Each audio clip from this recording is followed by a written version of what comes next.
Buonasera, buona domenica, bentrovati, nuovo appuntamento con il nostro approfondimento, il punto settimana impegnativa. Insomma, ci stiamo avvicinando, mancano solo 7 giorni alle elezioni amministrative che vi abbiamo raccontato in questo lungo percorso. Da un paio di settimane però abbiamo scelto di dare un taglio diverso a questa campagna elettorale, visto la soporifera campagna elettorale che ci sta accompagnando. Si parla poco dei temi che riguardano la città di Catania, si parla poco anche dei temi che riguardano gli altri 3 capoluoghi che sono Siracusa, Ragusa e Trapani. Ovviamente noi cerchiamo di dare degli spunti di riflessione in questa settimana molto particolare, insomma, nella quale abbiamo raccontato l'aggressione di un turista polacco che è ancora in coma all'ospedale Garibaldi centro di Catania. Ci siamo interrogati ancora una volta su quella che è una questione, diciamo, di primaria importanza per chi dovrà amministrare la città di Catania, che è appunto la questione sicurezza.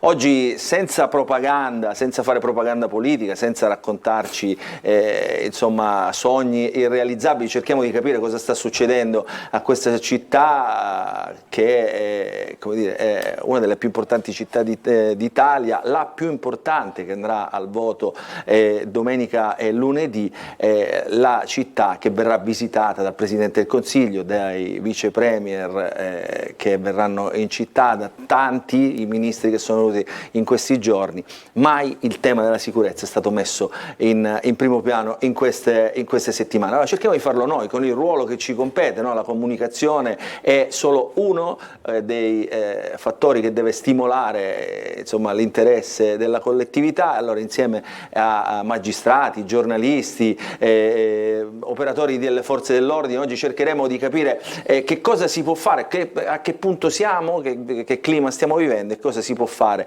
da qui a un futuro brevissimo per cambiare le sorti di questa città. Questa è la nostra copertina di oggi, curata come sempre da Ottavio Longo, poi vi presento tutti gli ospiti.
Ci soffermiamo su quest'ultima immagine, la bandiera d'Italia, la bandiera nazionale poggiata, quasi stanca, sul balcone della prefettura. Allora vi presento gli ospiti con i quali affronteremo i temi di questa puntata di oggi. Parto dalla mia destra, la professoressa Ida Nicotra, costituzionalista. Buonasera Ida, tra l'altro molto noto di questa trasmissione ormai da tempo.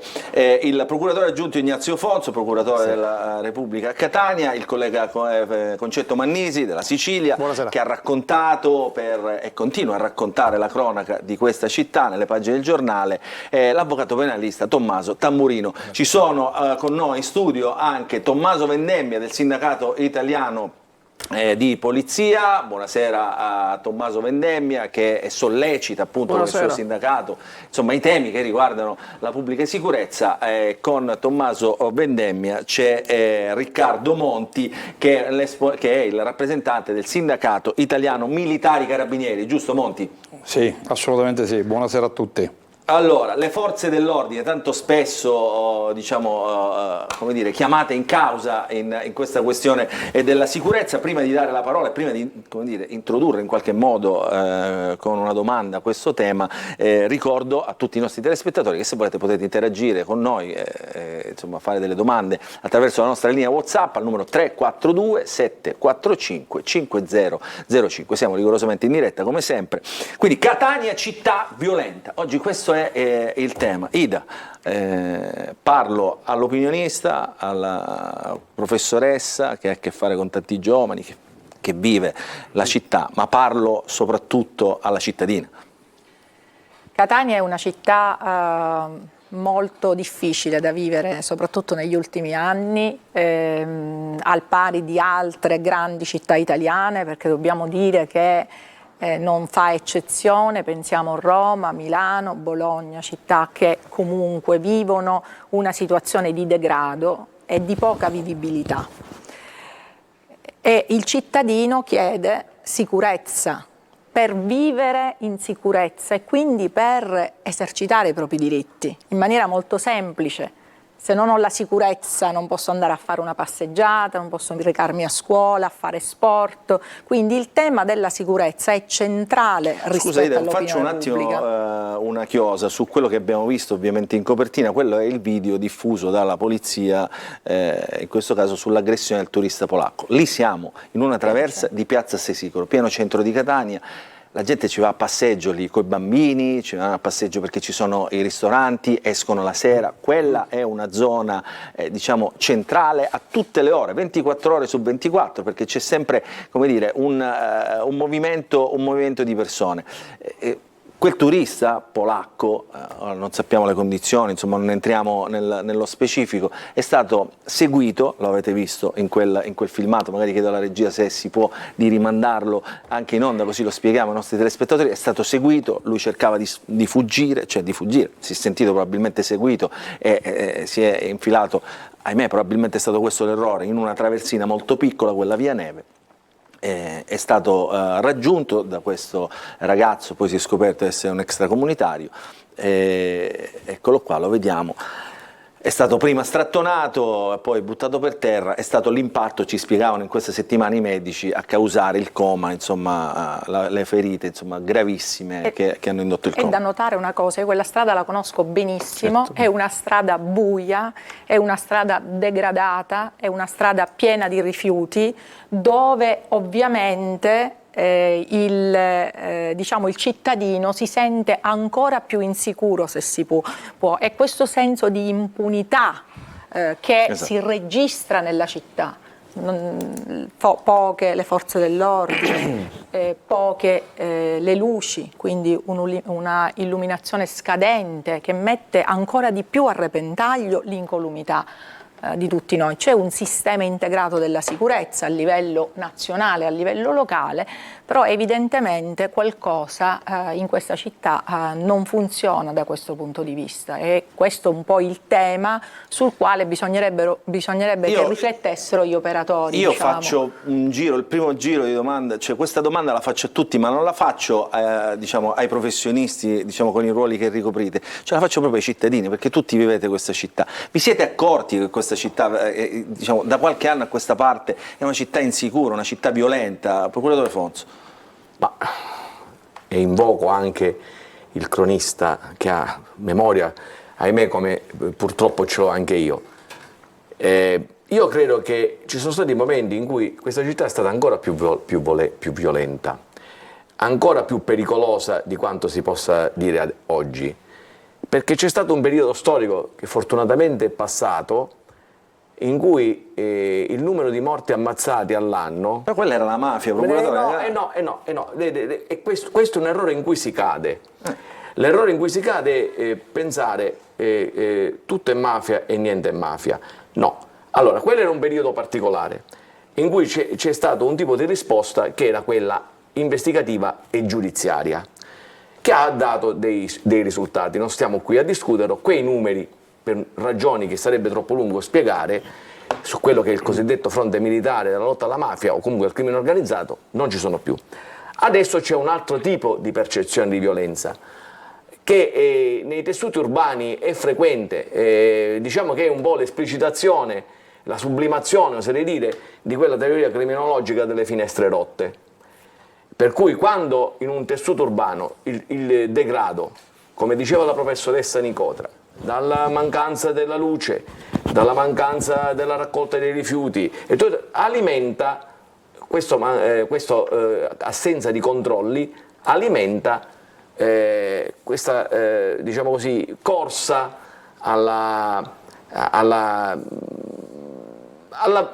devianza in termini molto più ampi, alla quale si dovrebbe rispondere, non dico come si rispose nella New York di Rudolph Giuliani con la tolleranza zero, ma con un minimo essenziale, che per ragioni varie nel nostro paese e quindi nella nostra città è difficile realizzare. Significa molto semplice, ma dico delle banalità. La professoressa ha fatto riferimento alla mancanza di luce in quella strada, basterebbe dotare di luci adeguate.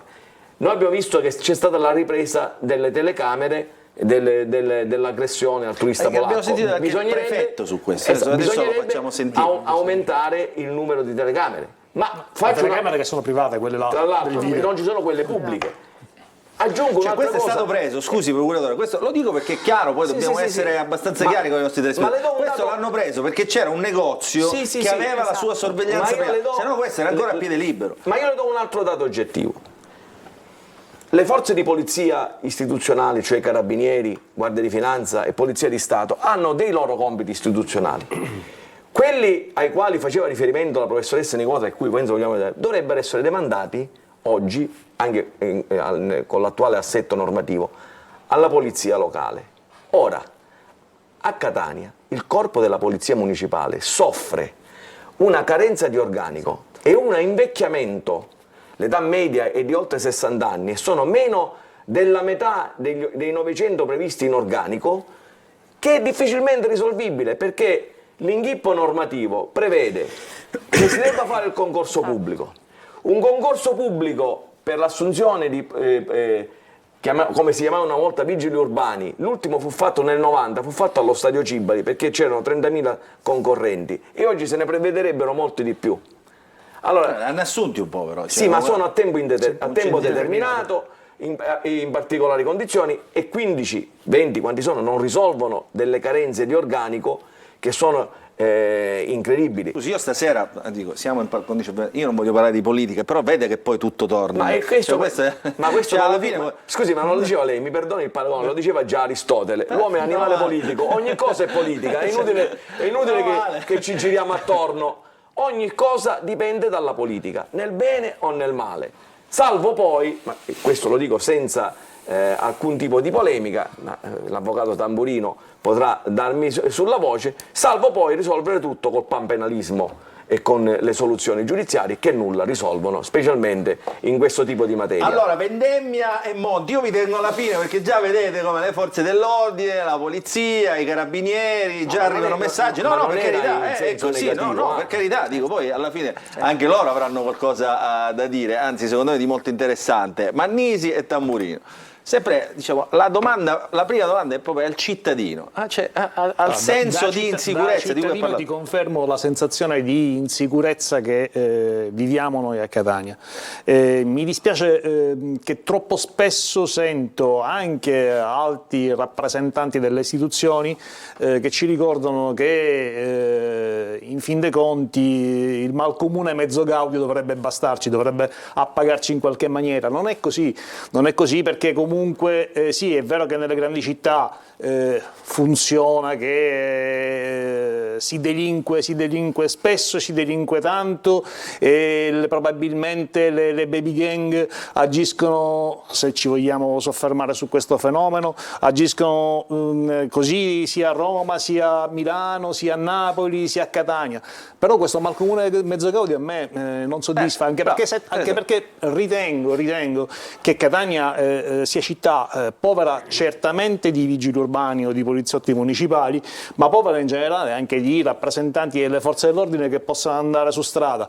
Adesso Tommaso Vendemmia probabilmente dirà che comunque le forze di polizia sono ampiamente impegnate, le volanti fanno il loro dovere, eccetera, eccetera, però io proprio con Tommaso Vendemmia vorrei risollevare la questione, ad esempio, della cittadella della polizia di cui Catania si sarebbe dovuta dotare anni e anni or sono, a Librino. A che serve la cittadella della polizia? Guarda, intanto servirebbe ad accorpare, ad esempio, tutti gli uffici che in questo momento sono dislocati per la città. Ognuno di questi uffici ha un piantonamento, prevede un piantonamento, prevede l'impiego di uomini che invece di stare sulla strada Se ce ne fosse solo uno, c'è un piantone al posto di 10, questo e ne recuperi 9, questo mi sembra abbastanza agile come ragionamento. Vendemmia ti dirà quanti uomini a turno si potrebbero recuperare esatto. e dove potrebbero essere impiegati probabilmente. Allora, avvocato Tamburino. E allora, ragionando da Al cittadino, esatto, Tommaso ragionando Tamburino. da cittadino e non da avvocato, nel senso che da genitore anch'io sento quotidianamente Da il senso genitore, hai detto questa dell'insicurezza. parola magica, da L'idea genitore. che i miei figli vadano la sera in centro storico mi terrorizza, come penso terrorizza gran parte dei cittadini catanesi. Però il mio pensiero è che se responsabilità ci sono, le responsabilità non sono, come molti vogliono attribuire al legislatore, all'impianto normativo che esiste, perché anzi negli ultimi anni addirittura c'è stato un incremento della normativa a tutela della sicurezza, c'è il cosiddetto DASPO urbano, che è una norma del 2017, ma nasce proprio con l'obiettivo di bloccare, se possibile, l'intervento in certi luoghi di soggetti pericolosi. Ed è una norma che però viene affidata innanzitutto al sindaco. Nel momento in cui il sindaco dispone una serie di misure che sono l'allontanamento, se ci sono più violazioni interviene il questore e a quel punto diventa un reato. Ma all'inizio il primo intervento è quello comunale. Il sindaco tramite chi? Tramite i vigili urbani. Allora io ho fatto un piccolo accertamento e mi è stato detto che rispetto al 90 in cui c'erano 1000 vigili urbani a Catania, in questo momento ce ne sono 300 circa, ma 300 compresi gli ausiliari, i quali non svolgono attività di polizia giudiziaria, quindi sono quelli che possono fare solo la multa, non hanno strumenti, non hanno pistole, non hanno nulla. Ma questi 300, scusi, se devono fare la nona, Esatto. devono fare tutta sono una serie di divisi altre cose. non sono 300 che piombano contemporaneamente, sono divisi in 4 turni, quindi si divide. Poi sono quelli in ufficio, che spesso si dice che sono, insomma, sono nascosti in ufficio, in realtà non è così, perché qualcuno si lavora, deve si notifica, fare. Quindi il problema non è l'impianto normativo, noi abbiamo in procura un pool di magistrati ormai divisi per competenze, ci sono quelli altamente specializzati come per reati di violenza sessuale, sono quelli quindi abbiamo un sistema, ma nel momento in cui il comune non è adeguatamente come dire, attrezzato e come vedremo probabilmente anche la polizia e i carabinieri, queste norme devono essere applicate. Dicevo a proposito delle telecamere di cui parlavamo, le telecamere è previsto che vengano montate, ma anche questi accertamenti sono stati fatti tramite le telecamere private, ma anche nel momento in cui ci saranno le telecamere pubbliche che servono soltanto a individuare il responsabile dopo che ha commesso il reato, avremmo bisogno di telecamere con un appartenente alle forze dell'ordine che le guardi in diretta. Però non è poco, cioè, sì, ma già la prevenzione, perché qua si parla di sicurezza e di percezione di sicurezza. È ipotizzare che ci siano delle telecamere e una persona che le guardi in diretta in modo tale che in diretta, se vede un episodio di criminalità, chiama la polizia e non utilizzarle dopo per individuare i responsabili di crimini. Giusto un paio di messaggi prima di dare la parola alle forze dell'ordine, polizia e carabinieri. Triangolo, via San Giuliano, via Coppola, via Michele Rapisardi, totalmente controllato da 3 locali che sistematicamente non rispettano le regole riguardo musica, volumi, orari, chiusure eccetera. I residenti sono stanchi di vedere interventi sommari delle forze dell'ordine, abbiamo anche il timore di rientrare in casa perché davanti ai portoni si trovano persone assolutamente poco raccomandabili e questo è uno dei messaggi. Altro messaggio, assenza di presenza di forze dell'ordine, questo è il problema. In assenza di personale, di risorse e di mezzi potrebbero in ultima istanza, questa è la provocazione, ritagliare delle sagome di cartone, sarebbe già un deterrente, hanno pure voglia di scherzare. Come si faceva con gli autovelox, si faceva con gli autovelox, non so il dato, mi scusi, può sembrare molto banale, però è evidente che ha anche una questione di presenza e numerica, cioè è un dato di una semplicità nella sua, cioè veramente concezione che è difficile comprendere quali sono poi le difficoltà. Sentiamo, Vendemmia e Monti. Allora, siete pochi, siete molti, non ce la fate, state in ufficio, che fate? Siete in ferie? Vabbè, innanzitutto Tommaso Vendemmia. Innanzitutto siamo pochi, questo lo sappiamo, ma non lo scopriamo adesso perché diciamo che i processi dello Stato sono stati molto lenti e nello stesso periodo si sono messi insieme tutta una serie di dinamiche che hanno impedito un'evoluzione delle forze dell'ordine in Italia. Scusi, Vendemmia, le faccio una domanda, giusto per diciamo, far capire ai nostri telespettatori. Esiste come dire, un rapporto poliziotto per abitante, cioè un poliziotto per ogni numero di abitanti? Esiste sì, ma è fissato al 1989, quando la risposta che dovevamo dare era diversa, magari era quella che diceva poco fa il magistrato.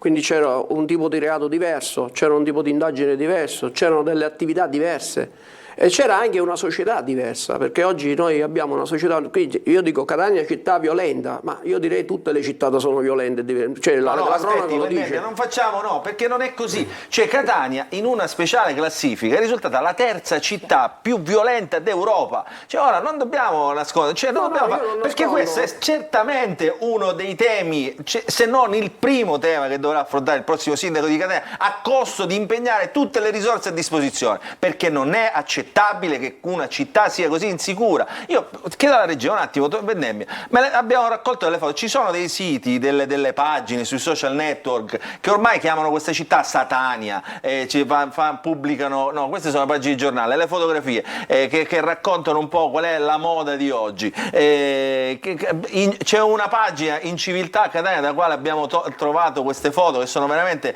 incredibili. Eccole qua. Si rubano gli sportelli delle macchine, questo è uno. Andiamo avanti. Ecco Fanno qua, a Roma, i fanno a fanali. Milano, lo fanno in tutti i posti. Il problema, io non ho detto che Catania non è una città Ecco qua, le macchine, pericolosa. questa è posteggiata in pieno centro storico, ma guardate, cioè, questa è una cosa assurda. Se ci fossero le telecamere, guardate questa è veramente emblematica. Questa è una macchina noleggiata, parcheggiata al parcheggio delle auto noleggiate all'aeroporto di Catania. Questa è evidentemente un'auto che ha affittato un turista che è venuto qui e magari dentro aveva le valigie, aveva i propri effetti personali, perché non pensa di essere nel Far West. Mi perdoni. Prego, questa è un'altra piazza, guardate qua. Sì, Ma che, però, che città sì, è però questa? mi perdoni, siamo sempre là. Lei ha detto prima c'è un impegno del sindaco di Catania. Il sindaco non ha questo tipo di potere, ne avrebbe un altro. Allora io faccio degli altri esempi, sempre non per come dire, banalizzare, ma che sono secondo me eloquenti. Quando si fanno i controlli, non dico una tantum, ma periodicamente, per chi guida per esempio il ciclomotore senza casco, e poi ci arrivano i risultati statistici di queste giornate lavorative, mi rivolgo anche agli operatori di polizia. Ora non basta farlo una volta una tantum, va fatto sistematicamente, oserei dire, anche se so che è complicato, giorno per giorno, è fatto non soltanto in piazza Santa Maria di Gesù piuttosto che in Corso Italia o in piazza Europa, va fatto all'Angelo Custode, va fatto a Librino, va fatto ovunque. Del pari, compiti della polizia municipale, perché dobbiamo tornare, ci sono occupazioni di suolo pubblico da parte di ristoratori in via Plebiscito e agli archi della Marina. Questi controlli vanno fatti quotidianamente, giornalmente, non solo quando scoppia la rissa e deve essere chiusa per 3 giorni e poi alla riapertura si ripresenta la cosa. Questo va fatto quotidianamente. Il problema però dove sta? Come diranno loro e come si replicherà anche da Palazzo degli Elefanti, non ci sono gli uomini e le risorse, perché questo è un paese dove con la spending review prima e con tutto il resto che ne è conseguito, soldi non ce ne sono. Allora, Vendemmia, continui il ragionamento e poi voglio sentire anche il ragionamento. Io ero partito dal fatto che è una questione generale, perché noi siamo polizia di Stato, quindi non siamo polizia locale. Giusto il fatto che, e l'ho ribadito più volte, che manca la polizia locale, che è il faro determinante della città. Però di questo non ne vogliamo prendere una scusa. Noi abbiamo grosse difficoltà, perché dobbiamo guardare i fronti. La Polizia di Stato, penso anche i Carabinieri, siamo delle forze dell'ordine a competenza generale. E gli sbarchi li dobbiamo gestire, le attività diciamo della movida le dobbiamo gestire, noi dobbiamo gestire tutto e inoltre dobbiamo fare la prevenzione. La prevenzione è un dato importantissimo che manca in questa città, perché per fare prevenzione tu hai bisogno di pattuglie, hai bisogno di volanti, hai bisogno di gazzelle dei carabinieri che girano la città. Allora noi dobbiamo vedere qual è l'involuzione senza una programmazione certa di come curare la sicurezza in questa città, perché dobbiamo anche vedere questo. Primo, la certezza della pena.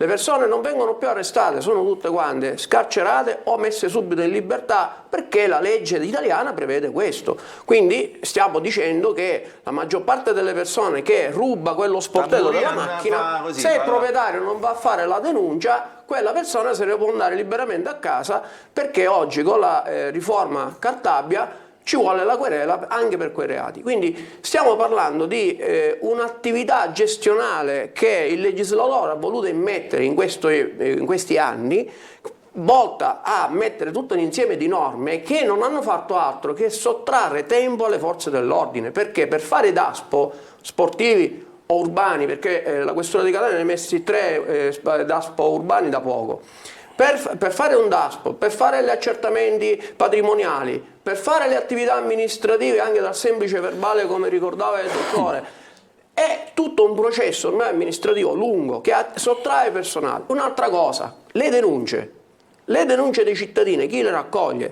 Perché le statistiche si fanno tra denunce e risposta. Allora, io non voglio ovviamente osannare il lavoro delle forze dell'ordine, perché noi facciamo quello che possiamo e lo stiamo facendo anche con i doppi turni, proprio a scapito di tutte quelle che sono poi delle restrizioni personali. Però abbiamo una lungaggine di attività, quali anche presenziare ai processi, che sottrae anche un elemento oggi è importante, perché se prima ci potevamo permettere di togliere 10 persone dalla strada per presenziare ad altri uffici, adesso non lo possiamo fare più. Vi ricordo che noi siamo a Catania, è l'unica città che oltre ad avere i 18 posti di piantonamento solo per la Polizia di Stato, che raccoglie 70 agenti al giorno, che servirebbero per fare 35 equipaggi solo perché non è stata realizzata questa cittadella di Librino. Spieghi, perché questa è la cosa, questo è quello che diceva Mannisi prima, cioè ci sono gli uffici dislocati su tutto il territorio. Noi abbiamo, per effetti degli anni che sono passati, l'impianto della questura di Catania è dislocato in 8 edifici. Inoltre poi noi a Catania abbiamo anche le specialità, il reparto mobile, la polizia stradale, la polizia di frontiera, la polizia postale, tutte quelle specialità della polizia, perché riguarda la polizia amministrativa, cioè se devi chiedere il passaporto vai in polizia, non è che te ne vai dai vigili urbani. Quindi tutta questa struttura negli anni si è formata in 18 sedi dislocate in tutta Catania. Queste 18 sedi ovviamente vanno vigilate e la vigilanza è H24, cioè nell'arco del giorno, quindi noi se mettiamo un agente a vigilanza sono 5 poliziotti per ogni porta.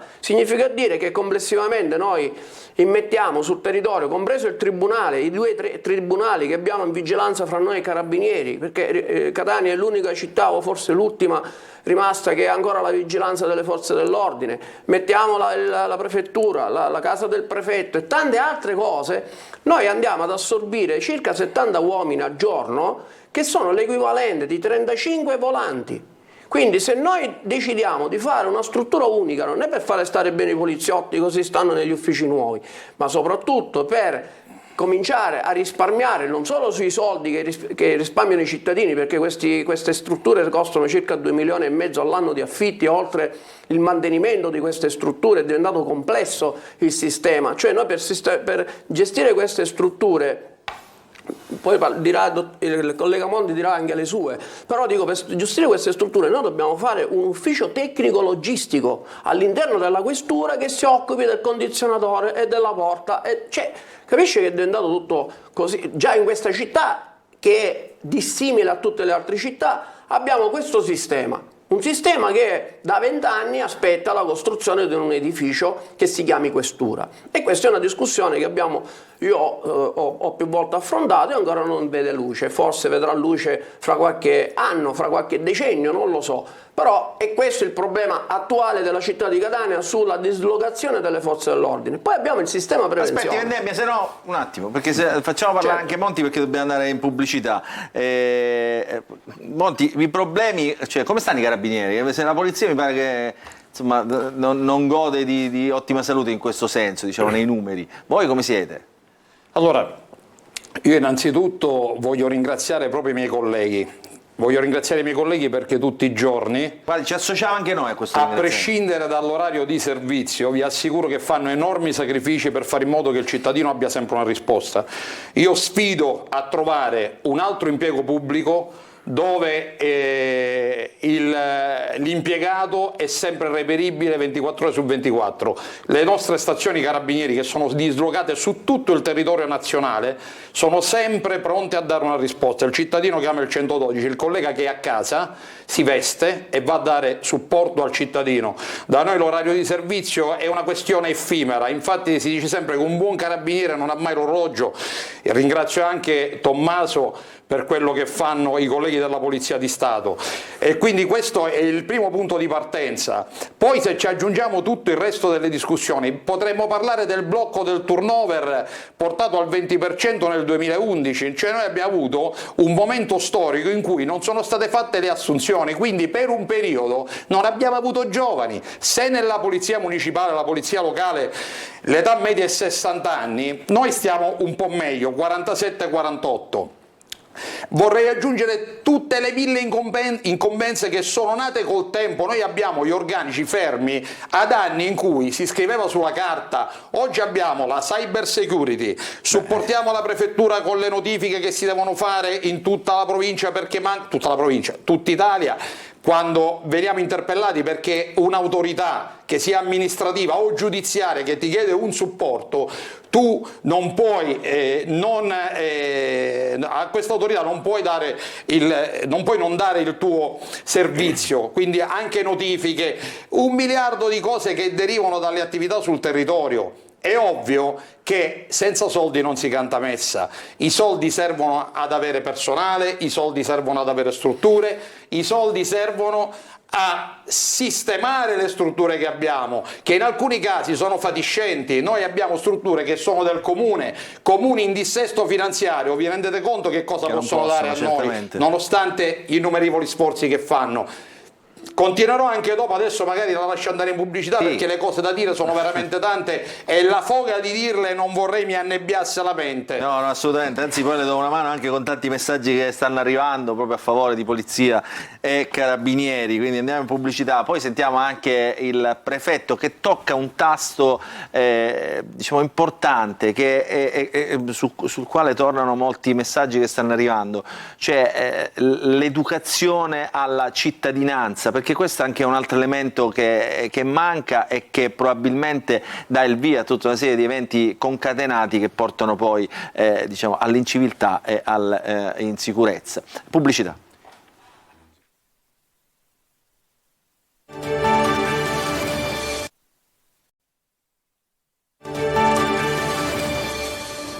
Rientriamo in diretta con il punto di oggi. Ci stiamo occupando di sicurezza a Catania, terza città d'Europa per livelli di pericolosità. Questo dato davvero è allarmante, però è allarmante, ma non sembra però essere percepito da chi insomma questa città deve amministrarla, ma diciamo non è solo una questione di città, è una questione che riguarda anche il paese, che riguarda la regione. Insomma, non è possibile che si percepisca in questa città questo senso di insicurezza, ma soprattutto non è possibile vedere, come abbiamo mostrato in copertina, un'aggressione come quella che ha subito quel turista polacco in pieno centro storico, e a quello si aggiungono i furti di auto, motorini, quei fuochi d'artificio che abbiamo visto anche in copertina. Quello è emblematico di, come dire, di chi li usa, è un affronto, no? Uno smacco a tutta la città, a chi deve gestire la sicurezza,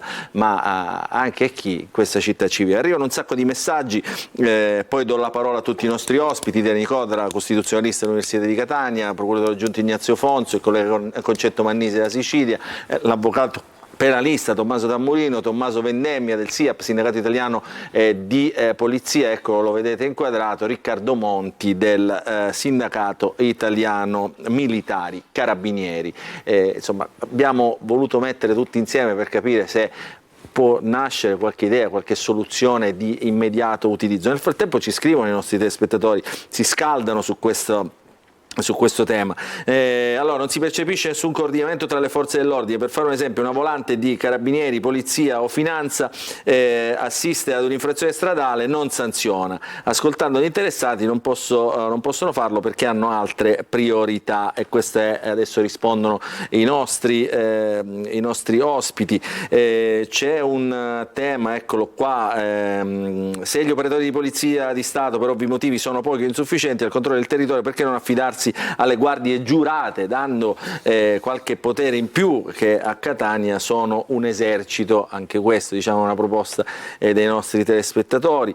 Eccolo qua, è inutile fare conferenze stampa per dire di aver fatto un determinato giorno un posto di blocco e giorno per giorno che si combatte l'illegalità. Questa è una considerazione del nostro telespettatore. In tanti poi ci chiedono, diciamo, di essere così molto più rigidi rispetto alle forze dell'ordine.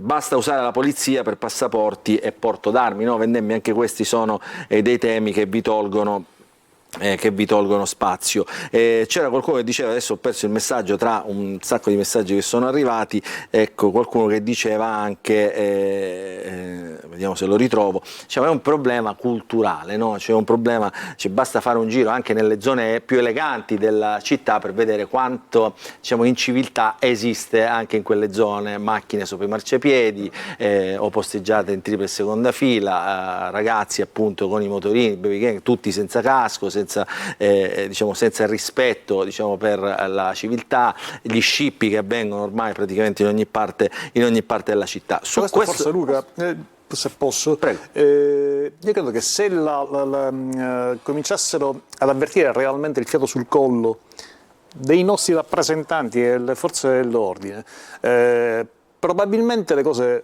potrebbero anche mutare, non immediatamente, ma progressivamente. Io ricordo la battaglia fatta dal precedente questore della Cioppa, a proposito di quello che diceva il dottore Fonso, contro parcheggiatori abusivi e motociclisti senza casco. Certo. Era una cosa che probabilmente a chi operava su strada, mi riferisco alle forze di polizia, ai poliziotti, dava in qualche modo fastidio, perché diceva: noi ci stiamo concentrando su questo e lasciamo perdere delle altre cose. Probabilmente se le unità a disposizione della loro questore fossero state di più, si sarebbero potute fare più cose. Non andrebbe trascurato né l'uno né l'altro. Anche questa è una considerazione banale, ma è così. Se fossero Prego, e poi sentiamo il prefetto, perché qualcuno ci dice: ma in questo tavolo, rotondo, dove sono tutti presenti, non manca il prefetto? E in effetti noi il prefetto l'abbiamo sentito, adesso ve lo facciamo sentire cosa dice su questi temi. Ida Nicotra. Allora, io penso che da tutti gli interventi si è compreso un punto, che la prevenzione costa. La prevenzione è un aspetto fondamentale dello Stato sociale, perché la sicurezza è un diritto, e quello che accade in progressione continua e che accelera in questa città, che cos'è?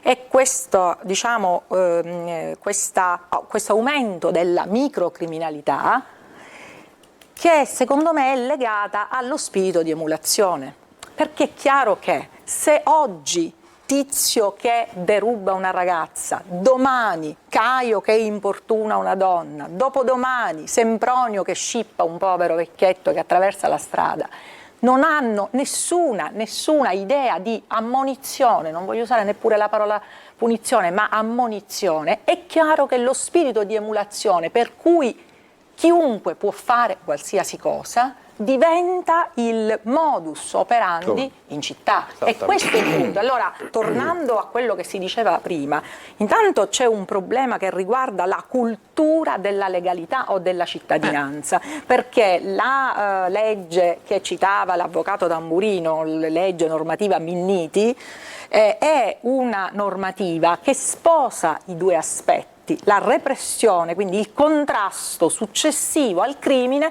ma anche la prevenzione. Quindi si dovrebbe andare con i protocolli tra questura, prefettura e diciamo, amministratori locali, il volontariato, proprio per creare nelle zone di confine della città, che sono assolutamente limitrofe al centro della stessa città di Catania, delle iniziative per inculcare il senso dell'essere cittadino, perché questo aspetto è un aspetto fondamentale che la politica molte volte trascura, perché la prevenzione non si vede. Non si vede, costa tanto, ma e non si vede subito, cioè non si vede nei 5 anni del... ci accorgiamo che non c'è, perché c'è diciamo la criminalità. Quindi questo è il tema. E se posso aggiungere l'ultima cosa, dovremmo riflettere sulla, come dire, sul collegamento fra una città lasciata sola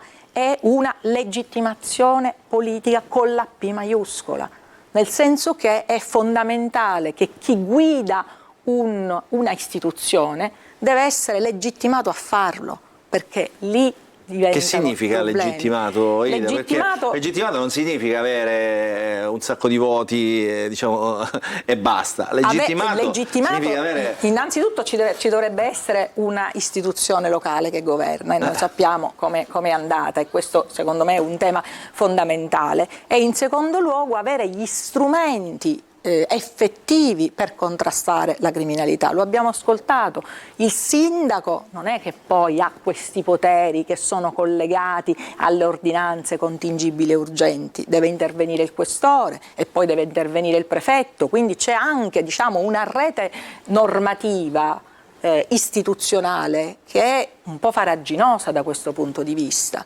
E questo poi ricade sulla necessità dell'immediatezza dell'azione delle istituzioni di contrasto al crimine. Allora, questo è un tema importante che abbiamo affrontato con il prefetto, che sentiamo in questa clip. Abbiamo isolato due come dire, spunti che il prefetto ci ha dato. Uno appunto questo dell'educazione, l'altro è quello delle telecamere. Sentite il prefetto Maria Carmela Librizzi, prefetto di Catania. Chiaramente subentra la necessità di coinvolgere o comunque di prestare attenzione a questa pluralità di ragazzi che stanno su strada e che evidentemente non fanno niente, non vanno a scuola, non hanno principi a cui fare riferimento, e quindi è questo che dobbiamo intercettare, perché se non intercettiamo questo malessere, se non intercettiamo questi ragazzi che si ritengono di manifestare la loro diciamo anche disagio in maniera così plateale, evidentemente possiamo mettere in campo tutte le forze dell'ordine, ma non riusciremo a risolvere questo problema. E per questo è chiaro che l'impegno deve essere corale, però dobbiamo anche fare riferimento a nuove strumentazioni che ci consentano di poter meglio controllare il territorio,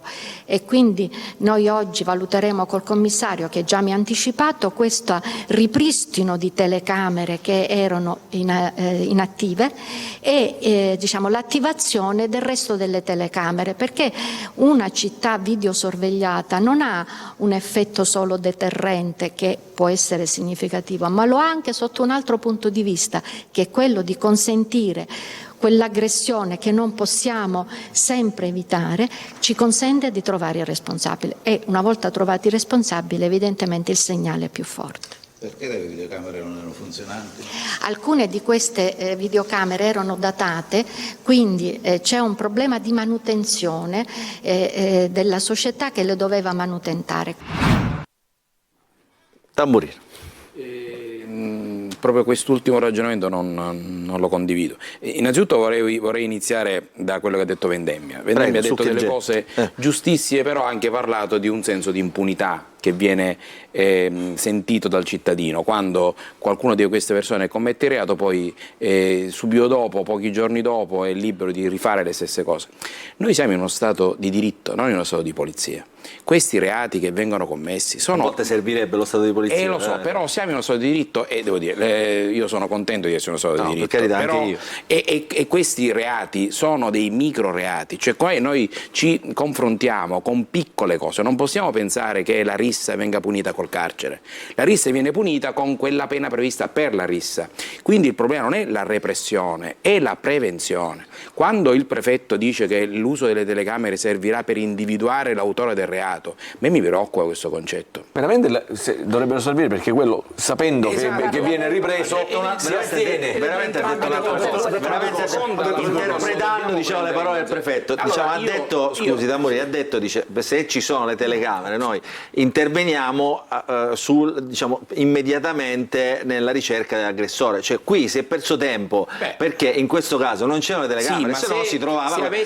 Se avessimo Però, scusa, le è una risposta immediata. Guardi che... Aspetta, però il prefetto ha detto ancora prima, le telecamere servono come deterrente. Questa è la parola chiave, questo secondo io me, mi auguro, di ma tutto la il camionetta ragionamento. con forze di polizia o i carabinieri che in tutti i centri storici d'Europa c'è, io la vorrei anche a Catania, in più luoghi in cui io sento la presenza dello Stato, il controllo del territorio, e una serie di episodi non si verificherebbero probabilmente. Quindi io insisto sulla prevenzione. Ci sono, poi è chiaro, gli aspetti economici sono fondamentali, che quando agli arresti domiciliari la legge prevede la possibilità del braccialetto elettronico, che vuol dire liberare un soggetto ma controllarlo, e in Italia braccialetti elettronici fondamentalmente non ce ne sono, perché costano troppo o si usano in modo troppo limitato. È un problema sempre economico che porta. E poi ci sono polemiche quando chi russo col braccialetto elettronico evade e se ne va al suo paese. Da noi non c'è mai qualcosa che non c'è. Però io volevo volevo sottolineare una cosa importante che ha detto secondo me il prefetto, ma che è talmente importante che riconferma i problemi di carattere generale e sostanzialmente, mi dispiace doverci tornare, di sostenibilità economica. Il prefetto ha fatto riferimento a un problema di educazione e quindi di dispersione scolastica di molti giovani. Sì, quelli che non fanno niente. Che non fanno nulla. Se ci fossero i servizi sociali in numero adeguato, con forze della polizia municipale, insisto, in altrettanto numero adeguato, quindi in grado di fare i controlli dopo le segnalazioni da parte del provveditorato o delle scuole, di chi non va a scuola sistematicamente, quindi contattare le famiglie e quindi sanzionare le famiglie segnalandole al Tribunale per i minorenni, dove si possono adottare provvedimenti ablativi della potestà genitoriale, e tutta una serie di cose che sono conseguenziali e che sono collegati a un'assenza cronica ormai di risorse economiche e umane. E se non si risolve questo problema fondamentale, sarà difficile trovare le soluzioni. Praticamente, che bisogna fare? Cioè, dove si prendono? Cioè, perché insomma poi quelli sono, se li sposti da qua li metti là, insomma, come si... La coperta è corta, c'è molta evasione fiscale, il discorso si allargherebbe tantissimo, no? Se lei fosse il ministro, perché qua di questo stiamo parlando, cioè che cosa farebbe immediatamente? Guardi, qua c'è uno, dice poche parole, servono abbassare l'età delle forze dell'ordine, di molto, l'azione penale, telecamere a iosa, dice, poi tanto personale addestrato per il controllo, prevenzione e questa parola che ricorre sempre, repressione, e soprattutto rifondare il codice penale, dice questo. Una cosa che la prossima amministrazione potrebbe fare sicuramente è richiedere fondi straordinari per sopperire a queste esigenze. Questo sicuramente, cioè uno diceva serve un prefetto, dice non serve il prefetto, serve Rambo a Catania. Allora, leggiamo un po' di messaggi perché così diamo anche spazio e parola ai nostri telespettatori.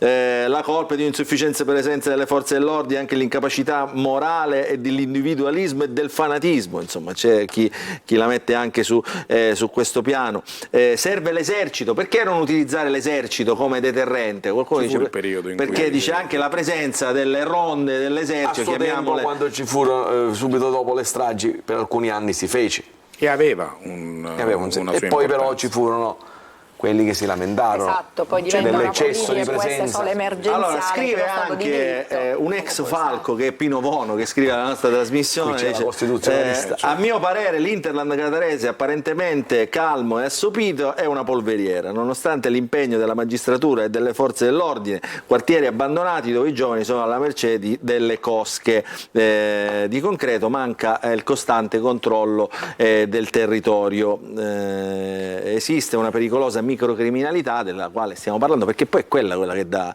cioè, perché quando si parla di grandi sistemi di criminalità organizzata, là poi entrano in campo altre forze. La microcriminalità è quella che dà fastidio a noi cittadini, no? A tutti quelli che in questo momento ci ascoltano. Preoccupante devianza minorile, tasso di dispersione scolastica tali da farci contendere il primato con Roma, Napoli, Palermo e Milano, che è una città, come sapete, violentissima. Poi eccolo qua, ho visto personalmente il maresciallo Monti, ce l'hanno con lei, interviene in Corso Italia, libero dal servizio, in tenuta ciclistica, dare aiuto a una pattuglia dei carabinieri per contrastare un cittadino straniero molto pericoloso. È così, Monti? È così. È così, c'erano dei colleghi che erano intervenuti per un cittadino straniero che devo dire che era anche di grossa stazza. Io passavo con la bici e, come farebbe chiunque altro al mio posto, qualunque operatore delle forze di polizia che vede i colleghi in difficoltà, si ferma e dà un supporto, quello che facciamo tutti i santi giorni. Infatti io se mi dà l'opportunità di parlare, io vorrei proprio toccare io voglio sentire punti. voi, perché poi quando si dice mancano i poliziotti, i carabinieri, insomma le forze dell'ordine, è tutta una chiacchiera, perché poi voi insomma avete anche delle soluzioni immediate, perché come sindacato vi muovete anche nelle interlocuzioni istituzionali. Allora, partiamo da un presupposto. Allora, il carabiniere ha in dotazione un'arma che è un'arma da guerra, considerata, è stata da poco declassificata, ma è un pistolone. Il carabiniere, l'operatore delle forze di polizia, se non è un ufficiale, un dirigente, non può acquistare un'altra arma più piccola da occultare. Partiamo da questo. Quindi devi portarti o una bestia che non finisce mai, che si vede, e quindi camminare tipo il cowboy, oppure camminare senza pistola. Ecco, si potrebbe partire da qua, una piccola norma che ti consente di acquistare un'arma più piccola da occultare, non ci vuole niente, si scrive e abbiamo una miriade di operatori delle forze di polizia in giro per l'Italia con un'arma non visibile. Partiamo da questa fesseria. Voglio aggiungere altre cose, io ho ascoltato tutti. Lo spirito di emulazione, senza ombra di dubbio, è la cosa più importante, ma io vorrei dire una cosa, perché il dottor Fonza ha detto una cosa importantissima: andare nei quartieri. Allora, io queste cose le faccio da 35 anni, ne vado fiero e onorato, come lo fanno tutti i miei colleghi. Io vi invito, io per tanti anni ho fatto il motociclista, ho comandato la squadra motociclisti, quartiere popolare, inseguimento di motorino, non sai chi c'è a bordo, è uno che scappa, arrivato a un certo punto, 3, 4, 5 curve, tu con la moto dietro tiri il lampeggiante, attiri l'attenzione di tutti, il ragazzino cade, batte la testa e muore. Ma noi pensiamo veramente che l'operatore delle forze di polizia in un quartiere popolare da lì esce vivo? Esce vivo da lì? È un casino anche questo, quindi il deterrente va fatto con un certo criterio, bisogna spostare una forza sul posto e operare sempre. Ste forze ce le abbiamo? No, non ce le abbiamo, perché al posto di blocco della polizia municipale che si mette col Ducato scappano tutti. Infatti con la moto ci mettavamo pronti, appena scappavano li inseguivamo e li bloccavamo. Però queste cose le facciamo a nostro rischio e pericolo. Se durante un inseguimento ammazziamo qualcuno, ma siamo sicuri che non andiamo su tutti i giornali? Vi racconto un episodio brevemente.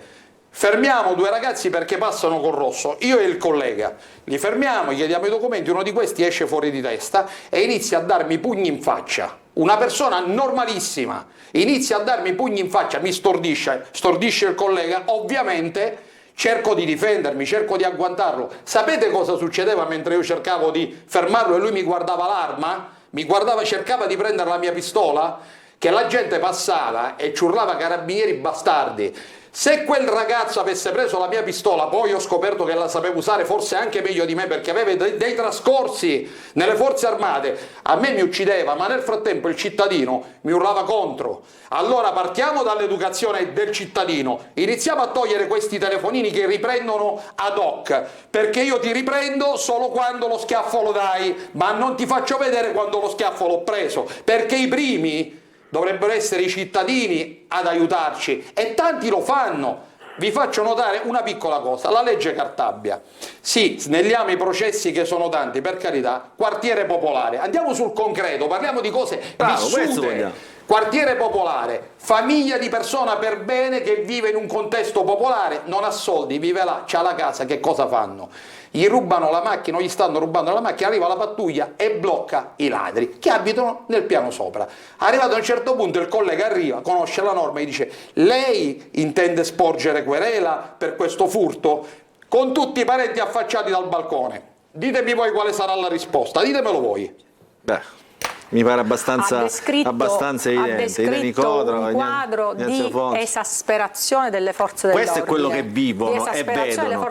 Noi chiacchieriamo, leggiamo i giornali, vediamo i mattinali. Per bene, questo bisogna dirlo, tutta la nostra riconoscenza e il nostro rispetto per un lavoro che molte volte è ingrato. E volevo a questo proposito sottolineare un punto: l'autorevolezza di chi sta sul territorio a difendere le persone per bene è un fatto fondamentale. Scusi professoressa Nicotera, io le do un altro spunto di riflessione che io non ho mai visto, diciamo, se non in questo periodo, in questi ultimi anni, io non ho mai visto rispondere diciamo, il ragazzino, dei ragazzini fermati con superbia, con anche arroganza alle forze dell'ordine, diciamo, perché c'è stato sempre, come dire, in qualche modo un timore. Questo timore, correggetemi se sbaglio, Vendemmia e Monti, questo timore mi pare non esista più. Non c'è più. Da non tempo. Esiste più. Guardi, non esiste e lo credo, anche se io non sono un esponente delle forze dell'ordine, ma sono un genitore e so quello che succede nelle scuole. I docenti dei nostri figli non vengono rispettati. Non c'è più l'idea dell'autorità, del punto di riferimento, del rispetto, dell'autorevolezza. Quindi torniamo sempre sulla stessa questione. Bisogna incidere sulle nuove generazioni, bisogna infondere il senso del rispetto, il senso del sacrificio, il senso del dovere. Mi ha colpito particolarmente un telespettatore che ha parlato di una società individualista. Se non ritroviamo il senso di vivere insieme con i diritti e con i doveri, partendo dai nostri figli, a cui bisognerebbe dire tutti i giorni che insieme ai diritti ci sono pure i doveri, io penso che se non si riparte da lì possiamo mettere in campo tutte le forze dell'ordine che vogliamo, non ce ne usciamo da questo degrado, perché è un degrado prima di tutto morale ed etico. Posso aggiungere una cosa? Prego. Se mi è dato Prego, Monti. di dirla. Allora, sono stati toccati i temi in maniera correttissima da parte di tutti i partecipanti a questa trasmissione, in maniera correttissima. Allora partiamo dal presupposto che ci sono dei focolai. I focolai spesso e volentieri sono i quartieri. Basterebbe iniziare a incidere all'interno di questi quartieri per spezzare la generazione successiva. E come si fa? La dottoressa Nicotera ha parlato dello spirito di emulazione, ma è normale che se io vedo quello con il Dominator o l'XADV che va in giro tranquillamente sono senza delle moto casco, spieghiamo, tutti sanno cosa sono. e lo scooterone che va in giro col tatuaggio. Guardi, posso aggiungere una cosa, Monti, non è solo questo, vedono i macchinoni, vedono questi cantanti che fanno trapper e che poi sono dei veri delinquenti, cioè, insomma, ma lei lo sa che nelle piazze di spaccio, quando ne prendiamo uno, ci sono le piazze di spaccio, ne arrestiamo uno, dopo un secondo ne arriva un altro, c'è già il sostituto pronto? Lo sa? Purtroppo sì. Lo prendi, dopo un minuto, lei pensi che sono talmente storditi alcuni cittadini che fanno uso di sostanze che spesso e volentieri, mentre le arrestiamo, è capitato a me più volte, mi chiedono la droga a me. Manco lo capiscono che non sono uno spacciatore o il collega a fianco. Sorridiamo, è terribile. Mare, cioè, capita anche questo. Cioè, ma allora, andiamo nei quartieri, spezziamo ste generazioni, facciamo in modo che lo spirito di emulazione non ci sia, facciamogli capire che li possiamo colpire e che siamo decisivi. Perché se le strutture carcerarie non riescano a ospitare coloro i quali ci dovrebbero andare a vivere per anni... Tamburino. E dico, siamo d'accordo con lei tutti, e però appunto le chiedo, per farlo questo cosa dobbiamo fare? Credo avere più... Pene alternative. Dobbiamo iniziare a lavorare sulle pene alternative. Io non possiamo pensare, la mia idea, non possiamo pensare che aumentando le pene risolviamo il problema. Alternative, non parlo di galera. Ma ci sono, ad esempio, io sono lavori uscito sociali, dal lavori Teatro utili. Massimo una sera, e mentre camminavo in piena isola pedonale c'erano ragazzini che giravano con i motorini senza casco in piena isola pedonale e sfioravano di sabato sera un mare di persone. Là la legge cosa prevede? intervento e il sequestro del mezzo. In questo caso, se è un ragazzino di questo tipo, erano senza casco ovviamente, togli il motorino, gli fai un danno considerevole. Ma non c'era nessuno che faceva questa attività. Quindi io insisto, bisogna trovare una soluzione. Ma la soluzione è impiegare più mezzi, aumentare il numero di forze dell'ordine presenti. Ma questo è fuori discussione. Questo è fuori discussione. Cioè, questo... se le norme venissero applicate, probabilmente raggiungerebbero il loro obiettivo. Ma se non questo è vengono fuori applicate... discussione. Il numero degli operatori che abbiamo oggi su strada si è ridotto purtroppo perché l'attività burocratica inizia a diventare sempre più pressante. Per cui cosa succede? Che tanti colleghi che cosa fanno? Si sacrificano lavorando sia fuori, andando sul territorio, che dentro, perché arrivano le deleghe dalla magistratura e le devi svolgere le deleghe, non è che puoi non rispondere a un magistrato che ti dà un ordine e dei dobbiamo tempi. fermarci ancora per la pubblicità, poi leggiamo ancora tantissimi messaggi, ne leggo uno prima di andare in pubblicità. Guarda, sicurezza in città, in 15 giorni ho subito il tentativo di furto del mio Vespone e il furto dell'auto, non se ne può più, la sicurezza in città è fuori controllo, vergogna, perché poi succedono anche queste cose, perché poi quando ti levano la macchina, il mezzo che usi per lavorare, insomma, poche chiacchiere, qua si vorrebbe uscire poi con lanciafiamme, altro che pene alternative. Pubblicità e poi torniamo sempre a parlare di sicurezza.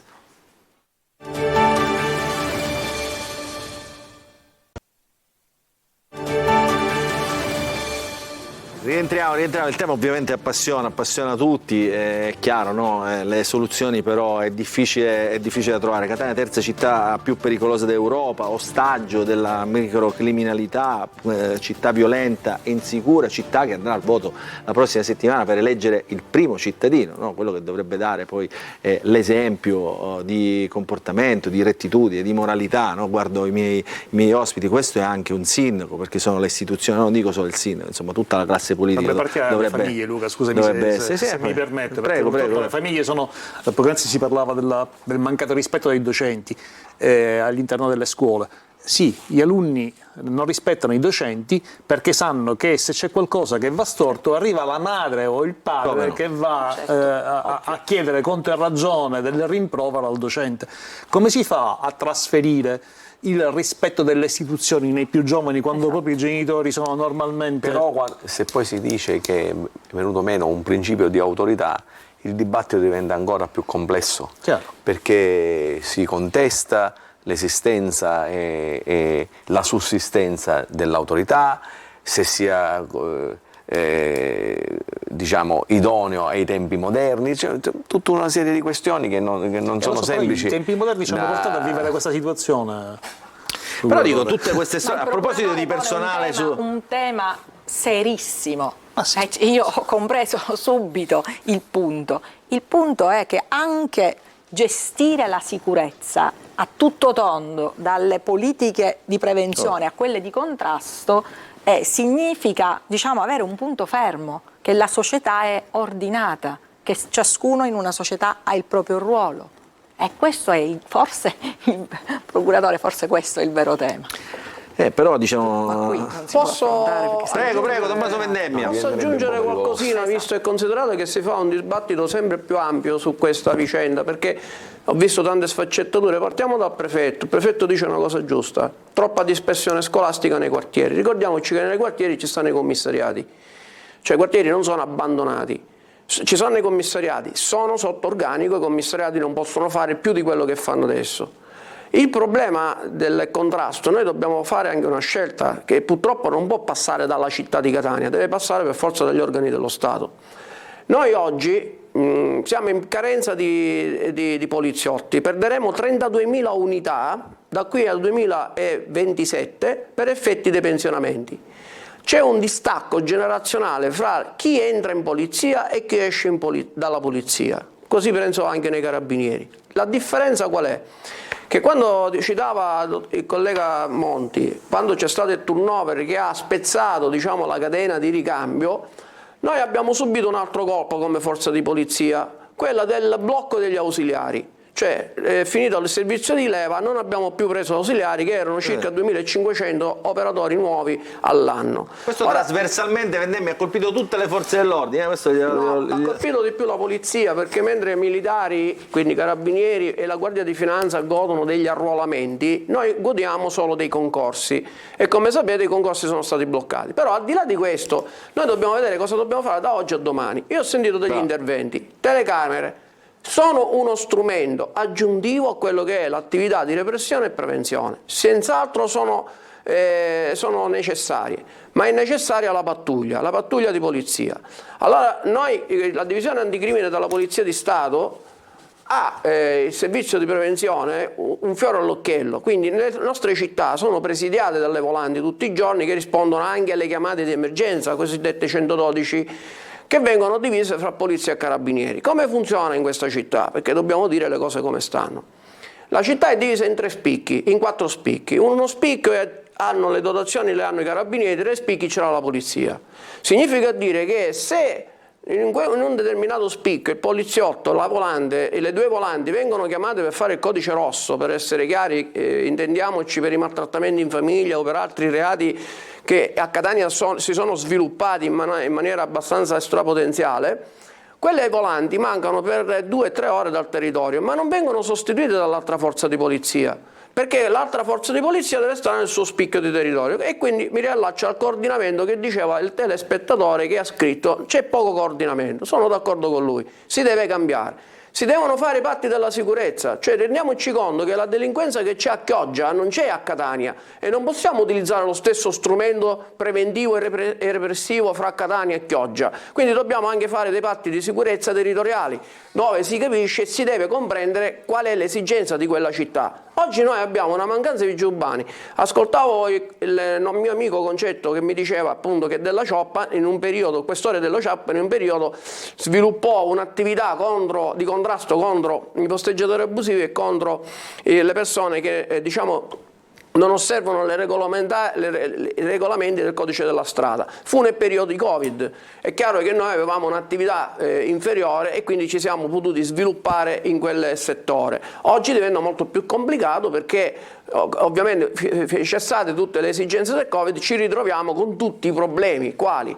Ricordiamoci che la Polizia di Stato è la polizia della sicurezza, cioè dell'ordine e della sicurezza pubblica. Il testo unico delle leggi di pubblica sicurezza a noi ci impone determinate attività che dobbiamo per forza fare per il cittadino. Si parlava dei passaporti, porto d'armi, porto fucili e tutte quelle attività amministrative che gestiscono solo la polizia, non li gestisce Carabinieri e Guardia di Finanza. Quindi c'è una situazione... Scusate, faccio una domanda che è un po' una provocazione a tutti. Abbiamo visto, diciamo, nel periodo del Covid come è stata trattata la sanità, no? Cioè in un periodo di emergenza in cui mancavano medici, presidi territoriali, sono stati assunti un sacco di medici anche per fare i vaccini. Non si potrebbe trattare la sicurezza in questo modo, in questo determinato periodo storico? Cioè non si può fare più, non si può chiedere allo Stato degli investimenti straordinari? Cioè adesso abbiamo un altro problema. Per effetto della spending review le scuole di polizia sono state tutte quante dismesse e quelle che ci sono attualmente in funzione possono formare il massimo di 3.500 agenti l'anno. Lei calcoli che ai prossimi trasferimenti a Catania arriverà un rinforzo di 3 agenti, quindi noi ne perdiamo circa 80 all'anno. Qui alzo le mani, non è come dire. Cioè siamo in una situazione di emergenza. Allora leggiamo un po' di messaggi, Scusa Luca, sarebbe bello se i vertici della nostra questura, lo stesso prefetto, lanciassero un allarme pubblico invece di dire comunque nelle altre città le cose vanno più o meno in questa stessa maniera come Catania. Allora sarebbe anche importantissimo dire non ce la facciamo più. Non ce la facciamo, è che poi probabilmente fare una cosa di questa diventa impopolare e ti rischia di frenare la carriera un attimo. Anche questo è un argomento da affrontare. E qui cioè, le istituzioni della professoressa di diritto costituzionale o dell'avvocato. Per rimpinguare o comunque ripristinare l'organico della polizia locale, che come ha detto prima lo stesso avvocato Tanfurino ha perso 700 unità dagli originari 1000 rotti che erano, come dicevamo all'inizio è necessario il concorso pubblico, perché non si può prescindere. bisognerebbe poter studiare una modalità che, rispettando il criterio del concorso, semplifichi. Un concorso solo per titoli e con graduatorie ben definite, che eviti qualunque cosa. L'abbiamo fatto per il Covid, cioè è ovvio che si cercavano medici, ci volevano laureati in medicina, Però non sono adesso a tempo indeterminato. No, non è a tempo indeterminato, è una situazione diversa. A poco sono entrati in tanti, a poco sono entrati in tanti e continuano a entrare. Però, se dico, posso partiamo dire- con questo, se posso dico, dire una se cosa. nell'emergenza, prego. Il nostro ordinamento è un chiaro. ordinamento che si basa su alcune regole basilari, certo. ed una di queste regole basilari è che tutto quello che si è fatto durante la pandemia ha avuto un inizio e una fine. Questo inizio si chiama dichiarazione di emergenza nazionale e la fine si chiama fine dell'emergenza nazionale. Mondiale anche esaurita adesso, chiaramente. quindi ora è pure esaurita Ora è pure mondiale, esatto. con E l'OMS, dentro quindi questo contenitore che le misure emergenziali possono possono stare, adottare. come diceva prima il procuratore a proposito della lotta alla criminalità organizzata. Quindi se manca questo strumento, che è il presupposto, strumento emergenziale basato su un atto normativo, difficilmente tutto questo si può realizzare. È una scelta politica. Infatti, È io una scelta politica. sul punto È una responsabilizzerei scelta un po' la politica, cioè noi abbiamo queste elezioni a breve e sono elezioni importanti, chiunque le vincerà deve sapere che un argomento che deve essere messo al primo posto dell'ordine del giorno è la sicurezza. Sì, ma ripeto, concretamente, un'assunzione, se è previsto un concorso, bisogna trovare una E avere soluzione. le spalle larghe nel momento in cui si ritiene che la questura, la prefettura debbano fare di più, il nuovo sindaco dovrà sbattere i pugni, dovrà prevedere la normativa Minniti, prevede addirittura dei patti tra prefettura e protocolli sindaco, di legalità. protocolli, ci si Io incontra, si credo però, discute. Tamburino, che questa della sicurezza è un tema trasversale, cioè nel senso che investe tutta l'Italia, da Milano, abbiamo visto, cioè, lo Milano so. è una città incredibilmente insicura, è una città pericolosissima, siamo riusciti a superare, da Catania è riusciti a superare pure Milano, però dico, è un problema che investe tutte, vediamo cosa succede nelle città, Bologna, ma insomma tutte, da Napoli, Roma, insomma non c'è una città che è esente da questo problema della sicurezza, e dove non si nota è perché, come diceva Vendemmia, mancano Monti, manca chi denuncia. Io volevo leggere un po' di messaggi ai nostri telespettatori, perché insomma poi sono protagonisti come voi di questa trasmissione. Allora, la certezza della pena, in tanti insistono su questo tema. Uno fa anche un esempio: vi ricordate i vandali olandesi che hanno devastato la fontana di Piazza di Spagna a Roma? Erano dei tifosi, erano sicuri di non essere puniti, quindi la responsabilità, anche questo ci dice, è politica. Poi ancora si parla, eccolo qua, posso mandare un sacco di messaggi, si parla di mancanza di fondi, scusate, tutto il denaro sequestrato quotidianamente a spacciatori e delinquenti dove va a finire? Si potrebbe, qualcuno ipotizza, di riutilizzare. In tanti ci dicono, ma perché non utilizzare l'esercito, le guardie giurate, cioè metterlo al servizio della pubblica sicurezza, come diceva Tamburino, come deterrente. Ancora servono sbirri. Prego. Servono gli sbirri. Nell'esercito- I colleghi dell'esercito sono bravissimi, il nostro esercito gode di professionisti. Io ho lavorato all'estero con i colleghi dell'esercito durante alcune missioni e come altri colleghi posso affermare che abbiamo dei grandissimi professionisti nelle nostre forze armate italiane, ma da noi servono sbirri, teste da sbirri, è diverso. Anche perché Mi ricordo che c'è un approccio diverso. ci sono i progetti strade sicure, dove c'è un'integrazione dell'esercito a controllo del territorio. Per esempio, se si fa un giro a Roma, voi vedete benissimo che quasi tutti i posti fissi sono operatori dell'esercito, perché presidiano un'area. Per le vigilanze. Fare prevenzione non ci fa dall'oggi al domani. La prevenzione Qualcuno dice c'erano una volta anche i corpi speciali come i falchi, ma ci sono i falchi, ancora ci stanno. ci sono i lupi. Ascoltate, dobbiamo cercare di chiarirci. Qui è cambiata la legislazione, non è che sono cambiati i poliziotti e i carabinieri, perché abbiamo già detto, se continuiamo noi a non punire chi delinque, stiamo parlando del nulla. Cioè è come la famosa discussione dei guardie e ladri. Io posso fare 2000 esempi, come l'ha fatto qua Riccardo Monti, di personaggi che noi arrestiamo e per evasione degli arresti domiciliari e che riconduciamo a casa perché purtroppo la legge dice questo. Quindi se noi, la polizia deve stare a fare la prevenzione, a fare la repressione, a fare i controlli dei detenuti, arresti domiciliari, sorvegliati speciali, affidatari, contraffidati, affidatari. Cioè è una cosa che ormai è sfuggita. Ci sono quartieri, dormitorio, dove sono interi cioè palazzi dove ci stanno solo detenuti.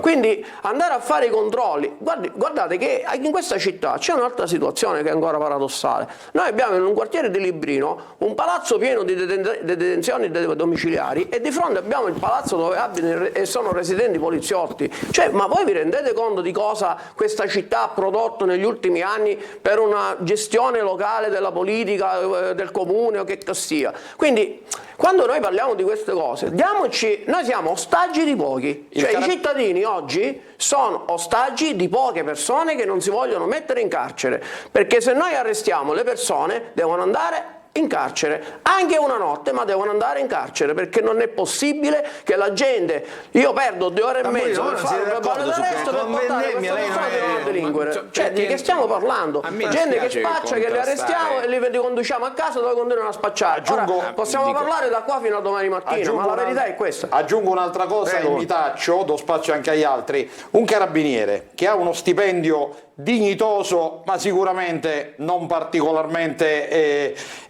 diciamo florido, dove va a vivere? Noi spesso e volentieri andiamo a vivere, ci hanno fatto gli alloggi di servizio, ma spesso e volentieri un carabiniere per motivi economici compra case in questi quartieri. Ma sapete quante volte capita di entrare in salumeria, in macelleria, maresciallo, buongiorno? Questa è la verità. La verità è questa, li incontriamo, dobbiamo avere anche delle tutele, delle garanzie che noi abbiamo perché ce le creiamo noi, perché abbiamo lo sguardo fisso e sappiamo farci rispettare, ma questo deve essere dato anche dallo Stato. Con il SIM Carabinieri, di cui sono uno dei segretari nazionali, l'ho fondato, la prima cosa che ho inteso fare è stata la tutela legale e con i miei colleghi abbiamo deciso di farla immediatamente, la tutela legale che protegge, mette a riparo il carabiniere da eventuali spese legali nel caso in cui subisce la denuncia. Ma la devo fare io la tutela legale o me la dovrebbe fornire lo Stato? Sì, c'è l'avvocatura che poi interviene quando? Io credo davvero che... Aggiungo io così per spezzare una lancia così a favore anche delle forze dell'ordine, considerate che siamo al centro del mirino di questa problematica. La tutela della salute. Un poliziotto ha un incidente con l'autovettura per motivi di servizio, si deve pagare le spese sanitarie da solo.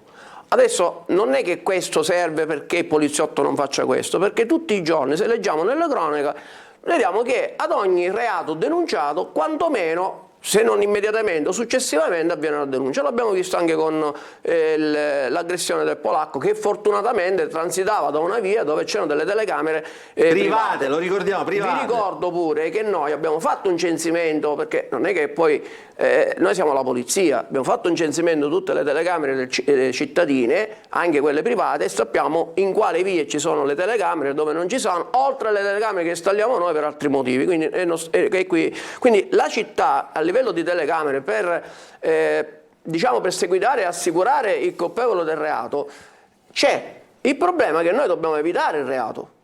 E questo è il nostro problema. Allora, se noi scegliamo di andare a fare verbali ai ragazzini con i motorini, e dobbiamo restituire pure il motorino, perché con le nuove legislazioni il motorino va restituito, a parte i rischi che può incorrere per noi e per chi poi scappa al controllo, e quindi tutte queste sfaccettature che ha ben raccontato Monti, oltre alle aggressioni nei quartieri che hanno subito con operatori di volanti, solo 40 persone ad accerchiarsi, a prendere a calci, cioè non è più deterrente la divisa, ci vuole qualcos'altro, cioè ci vuole qualcosa che comunque porti chi è predisposto a delinquere a non delinquere neanche in presenza del poliziotto. Oggi abbiamo anche una immigrazione incontrollata, una mancata integrazione, tutte queste persone che stanno nelle piazze dappertutto e si prestano anche a questo tipo di attività. Quindi la politica deve fare una scelta, non si può sempre andare in emergenza in Italia, le forze dell'ordine non possono essere un problema emergenziale. Allora ci dobbiamo fermare, ultima pausa pubblicitaria, poi siamo ai saluti perché siamo ormai in conclusione. Prima di salutarci leggo un messaggio che ci arriva da Palermo, sono di Brancaccio, appunto quartiere di Palermo.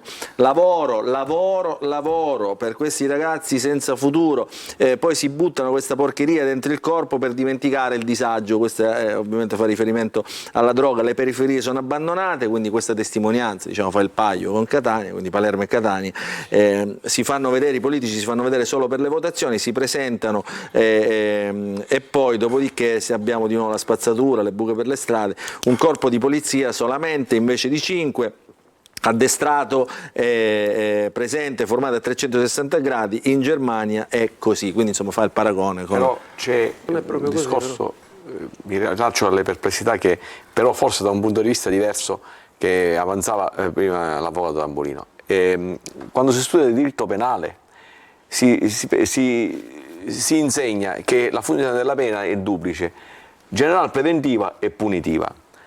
Io credo che oggi la funzione generale preventiva non esista più, completamente. Mentre quella punitiva, in un momento in cui si parla di giustizia riparativa e tutta una serie di altre cose, non dico che lascia il tempo che trova, ma è come dire, messa un po' di lato. Il problema è più terra-terra, insisto, è un problema basico, culturale. Lo dicono tutti. E lo so, ma infatti lei mi ha detto, da cittadino, quando nella nostra terra i migliori cervelli, quali essi siano, vanno via, chi resta qui? Certo. Come resta e con quali prospettive si deve restare? Ci fermiamo, pubblicità e poi torniamo per i saluti.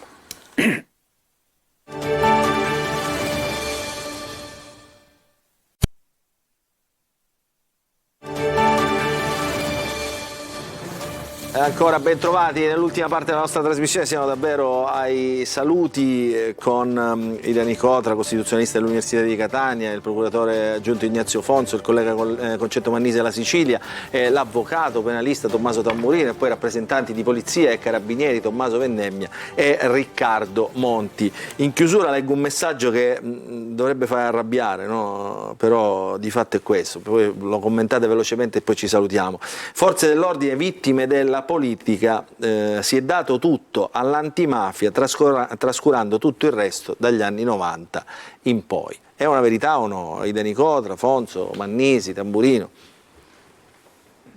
La mafia è stato ed è un problema importante. La questione è che le forze dell'ordine e la magistratura dovrebbero avere i mezzi per contrastare sia la grande criminalità che la microcriminalità, che è un problema serissimo. Però io vorrei chiudere sempre con un pizzico di ottimismo. Io dalle aule universitarie invito i miei giovani a rimanere qui, a non andare, perché se quelli che hanno più voglia di fare, se le menti migliori vanno via, non avremo futuro. E invece voglio sempre immaginare che questa terra abbia un futuro migliore di quello che stiamo vivendo in questo momento. Fonso.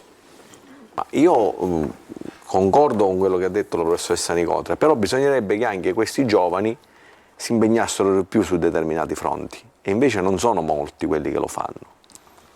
E questo è anche una questione da comprendere. Perché, Fonso, secondo me? Perché io credo che davvero poi diciamo, ci sono il problema, diciamo, della congiuntura dei tempi, no? Cioè, oggi si cerca il denaro facile, come dire, i beni di lusso molto facili, questo lo consente, inutile, no? Cioè, solamente le mafie si arricchiscono con la droga e chiaramente diceva il carabiniere, dice al poliziotto appena lo arrestiamo già c'è subito l'altro, perché ovviamente questo della droga è un mercato redditizio che scavalca tutti, no? Cioè, e quindi alimenta la microcriminalità, perché poi insomma vediamo, è inutile poi nasconderci dietro un dito. Nelle piazze, nei quartieri bene si cerca la droga e la fornisce il piccolo spacciatore, che è alimentato poi dal grande sistema della criminalità organizzata. E questo è il tema, cioè dove bisogna colpire per rompere questo meccanismo? Inutile che poi diciamo le forze dell'ordine sono poche, sono certamente, saranno poche, non incidono come vorrebbero loro e come vorrebbero i cittadini, però ci sarà certamente un punto che bisogna rompere in qualche modo, così come è stato, siamo al 23 maggio, così come hanno fatto Falcone e Borsellino, cioè, a un certo punto hanno rotto un sistema, qualcosa è successo, e secondo me anche qui ci sarà un punto da toccare e da rompere, un filo da rompere. Secondo lei, che insomma è un magistrato, insomma le vede, no? Ha fatto processi, insomma questi li ha avuti davanti. E questa è una bella domanda a cui è difficile rispondere, molto difficile, perché come dicevo prima, microfoni spenti. Ci si è molto impegnati e però è accaduto di verificare che chi ha subito pesanti condanne proprio per fatti di mafia non abbia avuto una forma di resipiscenza, ma uscito dal periodo di detenzione sia ritornato a fare esattamente quello che faceva prima. Quindi c'è un problema di carattere generale e una volta si diceva, non vorrei fare il laudator temporis sancti, che ci volevano ideali, ci volevano tensioni morali. Non lo so. Certo, Falcone ebbe l'intuizione, no? Sì, cioè, sì. il pool fu quello, no? Cioè, mettere tutto. Sì, ma qui non ci dobbiamo occupare solo di mafia, qui ci dobbiamo occupare. Dico, su questo tema di gestione della pubblica amministrazione, della sicurezza, cos'è? Allora, ci sarà qualcuno che avrà questo genere? Stiamo parlando di un problema della nostra città. Chi la ama veramente non può pensare di amarla solo il 5 febbraio o se il Neo Catania Calcio vince un campionato di Serie D. La città, lo dice un tifoso, la città non si, e lo dice uno che è notoriamente appassionato, non ho nessun motivo a negarlo. Non può funzionare così, cioè non possono essere i paradigmi di questa città il 5 febbraio e la neonata società calcistica. Non può essere. Dovrebbe essere tutt'altro, dovrebbe essere la valorizzazione delle nostre capacità artistiche, architettoniche e tutto il resto. È un discorso complesso. E questi discorsi, come ha detto all'inizio, da cittadino, io non li ho sentiti fare da nessuno. Io ho letto soltanto di candidati, attribuzioni diciamo così, di deleghe, usiamo termini così edulcorati, ma poi in concreto cosa vogliamo fare e cosa vogliamo vedere? E qualcuno ce lo dovrebbe dire. Vi sta dicendo il procuratore, cioè a voi stessi, cittadini, noi stessi, diciamo, facciamoci qualche domanda in più. Se io esco, scusi, proprio terra da cittadino, è vero che c'è qualcuno che malgrado ci sia la raccolta differenziata, lascia il rifiuto dovunque, nelle microdiscariche. Io mi arrabbio, glielo dico sinceramente, io mi arrabbio. Si arrabbia e poi prende un pugno nello stomaco. Esatto, questo è un motivo per cui io mi ammalo tutti i giorni. Mannisi e Tamburino e poi Vendemmi e Monti, a chiudere, siamo lunghissimi, andati lunghissimi. Non credo che ci si sia occupato soltanto di lotta alla mafia, faccio riferimento soltanto a quello, anzi certamente è stata una lunga battaglia che ancora va avanti, anche se con vestiti e armi diverse, mi sembra di poter dire, però un occhio alle altre cose è stato dato, ripeto, io riscontro certamente questa carenza di uomini e mezzi, probabilmente anche a tutti i livelli, probabilmente anche in procura ci sono problemi di questo genere. Detto ciò, forse bisognerebbe anche ripensare, questa te la lancio così, perché credo che qualcuno l'abbia già detto, ci sono tantissimi beni confiscati, ma non parliamo soltanto di beni confiscati dal punto di vista strutturale, ci sono patrimoni confiscati e non quelli della droga, parlo di quelli dei grandi boss. Al momento in cui sono stati confiscati forse si potrebbe pensare a un riutilizzo, anche alla professoressa lo posso pure chiedere sotto questo punto di vista, per far sì che si possa fare qualche concorso, si possa fare, insomma, si deve trovare un punto di svolta. E se questi soldi ci sono, perché lasciarli inutilizzati? Che scrivi domani sul giornale? Domani, sì, vabbè, domani violenza in famiglia, purtroppo, ci sono, che non mancano mai, anche se di domenica c'è stato l'incidente mortale a Gravina di questa povera donna. Per la cenere, insomma, ha perso una donna. Che ha perso il controllo dell'auto. Ci sono diversi episodi. Domani io della Sicilia, Tamburino. Ho ascoltato i rappresentanti della polizia e dei carabinieri e per me, io manifesto la grande ammirazione nei confronti di questi dipendenti pubblici che rischiano quotidianamente la vita. Ma siamo, penso, tutti d'accordo nel dire che mancano i mezzi. Le leggi ci sono, a mio parere mancano i mezzi e la politica deve dedicarsi in qualche modo allo studio delle modalità con cui reperire questi mezzi.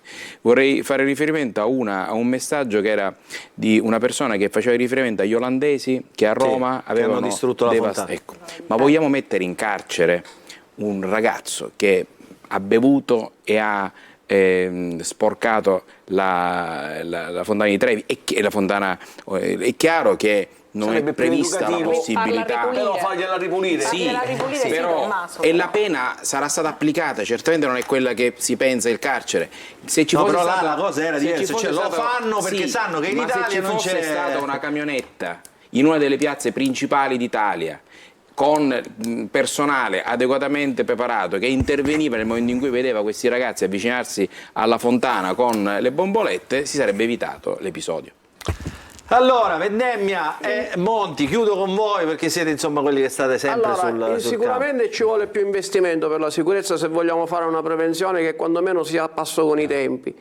Noi abbiamo delle strutture che si occupano delle indagini della macrocriminalità e mi sembra che funzionino, quantomeno al numero dei reati viene corrisposta anche una risposta dalla magistratura e dalle forze dell'ordine. Il problema è sulla microcriminalità, lo abbiamo in tutte le città, a maggior ragione su Catania. Allora bisogna investire sulla microcriminalità, snellire le procedure, innanzitutto di intervento della polizia o dei carabinieri e dare delle pene certe. Io non ho detto che dobbiamo mettere per forza in carcere tutti quelli che imbrattano le strade, però qui stiamo parlando di microcriminalità che va distinta dal vandalismo. Quindi microcriminalità significa tutti quei microreati che oggi sono stati, diciamo, rimessi con la riforma, con il procedimento della querela, quindi andiamo controtendenza rispetto a quello che dovremmo essere, perché è vero che si deve fare la prevenzione con più pattuglie e speriamo che entro i prossimi anni riusciremo a raggiungere il quorum di personale in divisa sufficiente, sperando sempre che i vigili urbani, la polizia locale di Catania possa ravvivarsi,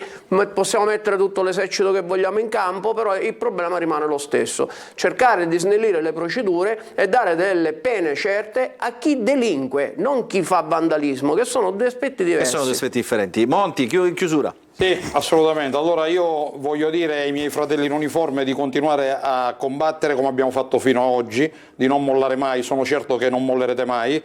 Voglio rassicurare i cittadini perché fin quando ci saremo noi, voi avrete una tutela, ve lo assicuro al 101%, conosco i miei colleghi e so cosa hanno nel cuore e voglio dire ai delinquenti che per quanto vi impegnate non vincerete mai questa battaglia, non vincerete mai perché la società si ribella e tramite noi avranno la forza di raggiungere gli obiettivi che vogliono, quindi non avete speranze.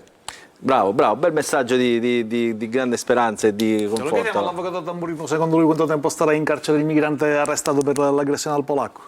Avvocato. Dipende dal reato che, insomma, se dovesse rimanere vivo il polacco e quindi ti dovessero contestare reati di lesioni gravissime, non starà tantissimo. E con questa amara diciamo, verità dell'avvocato Tamburino noi chiudiamo questa trasmissione di oggi. Grazie a Ida Nicodra, costituzionalista dell'Università di Catania, Ignazio Fonso, procuratore aggiunto della Procura di Catania, Concetto Mannisi, giornalista della Sicilia, l'avvocato penalista Tommaso Tamburino, Riccardo Monti del Sindacato Italiano Militari Carabinieri, eccolo qua, arrivederci Monti, e Tommaso Vendemmia del Sindacato Italiano Agenti di Polizia. Oggi la nostra trasmissione finisce qui, un modo per riflettere su questa questione della sicurezza. Vi ricordo che domenica prossima il punto non andrà in onda perché ci saranno le urne aperte, ma il giorno dopo ovviamente ci occuperemo dello spoglio. In settimana, già ve lo anticipo, giovedì sera proporremo, diciamo, a poche ore ovviamente dalla chiusura, dal silenzio elettorale, il confronto con i 7 candidati a sindaco di Catania. Lo faremo qui a Telecolor, sempre all'interno della nostra trasmissione Il Punto. Quindi un appuntamento da non perdere, segnatelo se vi interessa il tema, giovedì alle 20:45. Grazie per averci seguito. Per oggi è tutto, grazie agli ospiti, ci vediamo ovviamente giovedì per il punto e poi per lo spoglio elettorale. Grazie e buonanotte a tutti.